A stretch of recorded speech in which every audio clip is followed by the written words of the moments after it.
ये केवल झांसेबाज लोग हैं, जुमलेबाज लोग हैं। इनका नारा है मेरा झूठ सबसे मजबूत। कि सत्तारूढ़ का विधायक मुख्यमंत्री का सजाती व्यक्ति पब्लिक प्लेस पे लतियाता है, और लतियाने के बाद योगेश वर्मा लखीमपुर खीरी के विधायक, उनको लतियाया गया। 8 दिन तक वो विधायक अपनी एफआईआर नहीं दर्ज करा पाया। आप कल्पना करिए कि अमृत काल है कि विष काल है। ये योगी जी का विष काल है। आज पूरे उत्तर प्रदेश में जंगल राज कायम हो चुका है, त्राहिमाम मच चुका है। योगी की सरकार में 50,000 गायें कट रही है। ये मैं नहीं कह रहा हूं, इनका एक विधायक कह रहा है, बकायदा प्रूफ के साथ कह रहा है। और इतने नहीं कह रहा वो, और ये कह रहा है कि अभी तक के इतिहास में सबसे भ्रष्ट सरकार कोई अगर रही है तो योगी सरकार रही है। ये इनके पूर्व कैबिनेट मंत्री मोती सिंह ने कहा। योगी सरकार के 8 साल पूरे होने पर योगी सरकार ने जगह जगह पर कार्यक्रम के निर्देश दिए हैं। वहीं दूसरी तरफ अगर सपा अध्यक्ष अखिलेश यादव का तीखा प्रहार उत्तर प्रदेश मुख्यमंत्री योगी आदित्यनाथ को लेकर के है, उत्तर प्रदेश सरकार को लेकर के है। साफ तौर पर ट्वीट एक्स पर अखिलेश यादव लिखते हैं कि 8 साल यूपी बर्बाद। क्या कुछ कहेंगे? 8 साल यूपी बर्बाद, अखिलेश यादव का ट्वीट है। देखिए, जहाँ तक ये सरकार के 8 साल पूरे हुए हैं, भारतीय जनता पार्टी केवल और केवल जुमलेबाजी झांसेबाजी के लिए जानी जाती है। अगर हम बात करें आज के समय में, आप देखिए उत्तर प्रदेश महिला अपराध में नंबर 1 है, कस्टोडियल डेथ में नंबर 1 है।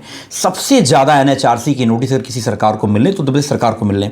और मैं आपको बताऊं, आज इस 8 साल में हमारा नौजवान कितना पीड़ित है, कितना परेशान है। हम लोग इलाहाबाद विश्वविद्यालय के छात्र हैं, हम लोग प्रिपरेशन करने वाले छात्र हैं। आज वहाँ की हालत यह है कि नौजवान छात्र पलायन कर रहे हैं। एक दौर वो था कि जब बच्चों को कमरे नहीं मिलते थे पढ़ने के लिए। आज एक दौर यह है कि वहाँ पे बच्चे रहने को तैयार नहीं हैं। उनका सवाल है कि हम जाएँ तो जाएँ क्यों? ना हमारे पास नौकरियाँ नहीं हैं। अब आप सोचो, पिछले 8 सालों में अगर हम बात करें, 8 साल को छोड़ दो, पिछले तकरीबन 26 के 2600 पेपर लीक हुए हैं। और किसी भी नौजवान का भरोसा मतलब इतना ज़्यादा डगमगा गया है कि आने वाले समय में वो अपने बच्चों को क्यों भेजे। किसान आज बदहाल स्थिति में है, नहरों में पानी नहीं है, नहरों की सफाई नहीं हो पाई है। किसानों की जो आय दोगुनी करने की बात करते थे, वो किसानों की लागत दोगुनी हो गई आज के समय। और हमने जहां तक जिक्र किया, ऐसा कोई जिला नहीं है जहां पर आए दिन महिलाओं के साथ बड़े अपराध ना हो रहे हों।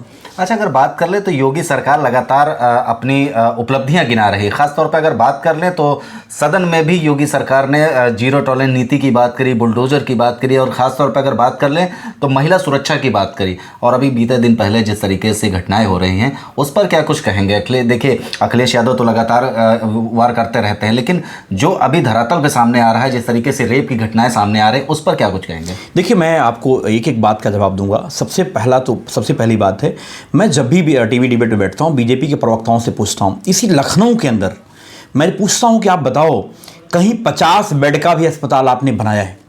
अगर हम बात करें समाजवादी पार्टी के शासन की, आदरणीय अखिलेश यादव जी के विजनरी सोच की अगर हम बात करें, एक दूरदर्शिता की बात करें, आपने देखा होगा इसी लखनऊ के अंदर, अगर आप कहीं बगल से स्टार्ट करो, लोहिया के अंदर लांकोला जी भवन, लोहिया का जो एक्सटेंशन, उसके अलावा एकेडमिक ब्लॉक, इसके अलावा जो है आपके 200 बेड का मास शिशु अस्पताल, इसके अलावा अगर आप आगे बढ़ोगे तो एशिया का सबसे बड़ा कैंसर इंस्टीट्यूट, उसके आगे बढ़ोगे तो 100 बेड का अस्पताल जो आसियाना था 300 बेड बनाया।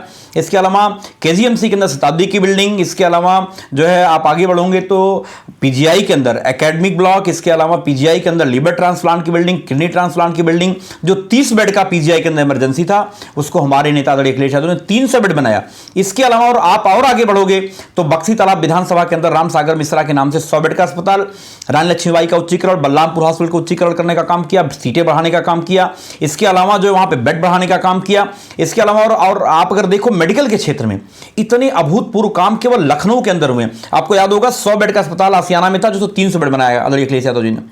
300 बेड बना हुआ अस्पताल, आज वहां पे सबको इलाज मिल पा रहा है। मैं जब पूछता हूं भारतीय जनता पार्टी के नेताओं से, ऐसा कोई एक काम बता दो लखनऊ के अंदर, राजधानी के अंदर, जिसका आपने शिलान्यास किया हो, जिसका आपने उद्घाटन किया हो। सारे के सारे बीजेपी के प्रवक्ता नेता बगले झांकने लगते हैं। अगर आप इसी लखनऊ के अंदर अगर आप स्टार्ट करें, यहाँ पे गोमती नगर में आपकी बिल्डिंग आपने देखा होगा, हाई कोर्ट की बिल्डिंग। इसके आप आगे बढ़ेंगे तो आपका गोमती रिवर फ्रंट, मेट्रो का काम अमौसी से मुंशी पुलिया के आगे एक पिलर बाबा नहीं बढ़ा पाए। इसके अलावा आप आगे बढ़ेंगे अंतर्राष्ट्रीय स्टेडियम, अमूल का प्लांट, पराग का प्लांट, शानी अवध, प्लाशियो। इसके अलावा और आप आगे बढ़ेंगे तो जो डायल 100 की बिल्डिंग, ये हिंदुस्तान का सबसे हाईटेक पुलिस मुख्यालय। इसके अलावा दिल्ली हाट की तरफ पे कनॉट प्लेस की तरफ पे जो आपने देखा होगा जो शानी अवध की बिल्डिंग बनी है, ट्रिपल आईटी का काम, अमूल का प्लांट, पराग का प्लांट। इसके अलावा आप आगे बढ़ेंगे तो एचसीएल में 12,000 नौजवान नौकरी कर रहे हैं। इसके अलावा मेदांता आया, तकरीबन 10,000 लोगों को रोजगार मिला। लुलू आया। इसके अलावा आप आगे बढ़ोगे दिल्ली हाट की तरफ से अवध शिल्पग्राम बनाया। मगर हम बात करें डेवलपमेंट के क्षेत्र में, जहां आदरणीय मुख्यमंत्री जी बैठते हैं, लोक भवन से बिल्डिंग से लेकर के, और आप आगे बढ़ोगे तो जो है जो आपके विद्युत नियामक आयोग की बिल्डिंग है, ऐसे 50 काम है जो मेरी जुबान पे याद है आज भी। लेकिन भारतीय जनता पार्टी के नेता, प्रवक्ता कोई एक काम नहीं बता पाता जिसका उन्होंने शिलान्यास किया, उसका उदाहरण किया हो।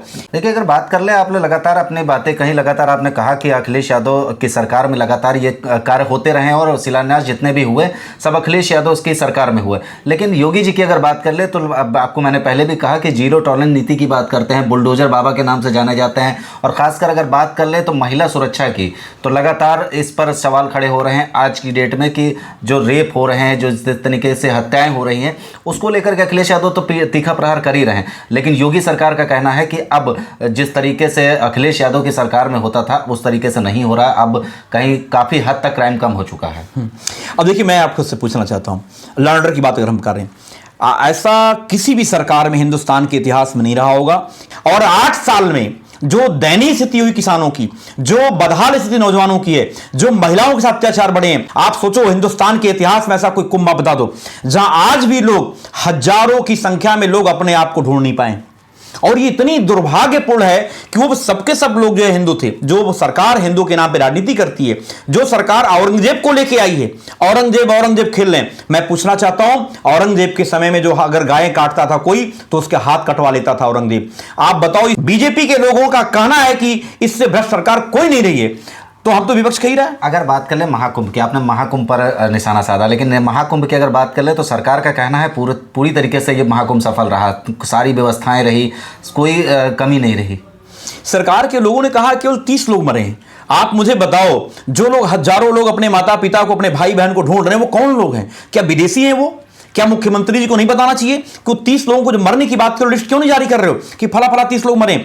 लेकिन ये सरकार झूठी और मक्कार सरकार है। आने वाले समय में आदित्य भाई बता दें, जनता इंतजार कर रही है। जिस तरीके से आपने 8-9 सीटों पे 10 सीटों पे चुनाव हुआ, जो बेईमानी करी है आपने, वो बेईमानी भी किसी से छुपी नहीं है। और आने वाले समय में आप देखेंगे जो पीडीए का नारा है, अब आपको मैं बता 2024 में पीडीए ने अंगड़ाई ली है, 2027 में पीडीए लड़ाई लड़ने जा रहा है, इनका सुपड़ा साफ हो जाएगा। की रणनीति है, सबसे पहली बात तो यह है कि बीजेपी के काले कारनामों को जनता के बीच लेके जा रहे हैं, बीजेपी के झूठ को लेके जा रहे हैं, झूठ फरेब को ले जा रहे हैं, जनता के बीच हम लोग लेकर रहे हैं। जो त्राहिमाम मचा है, आज ऐसा कौन सा परिवार जो अपने बच्चे को फीस को लेकर परेशान नहीं है? आज ऐसा कौन सा गार्जियन नहीं है? वो बेचारा, बहुत सारे ऐसे गरीब हैं जो हमारे लोहिया में 1 रुपए की पर्ची पे सारी जांचें फ्री होती थी, आज 100 रुपए की पर्ची कटती है। 100 रुपए की पर्ची में इसके अलावा सारी की सारी जांचों के पैसे।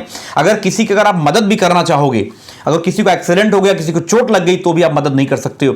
तो अगर हम बात करें शिक्षा, चिकित्सा, बिजली, पानी, सड़क, इन सब प्रमुख जनता के प्रमुख मुद्दों को हम लोग जो है, जो समस्याएं हैं, उन मुद्दों को लेकर के जनता के बीच में जा रहे हैं। और जनता इस बात को स्पष्ट समझ चुकी है कि अब जो है ये जो झूठी सरकार है, जो झूठ बोलने वाले लोग हैं, जो लाल किले की प्राचीर से झूठ बोलते हैं, जो विधानसभा के अंदर झूठ बोलते हैं, ये इनको हम पर्दाफाश करके 2027 में जो है समाजवादी और पीडीए की सरकार बनने जा रही है।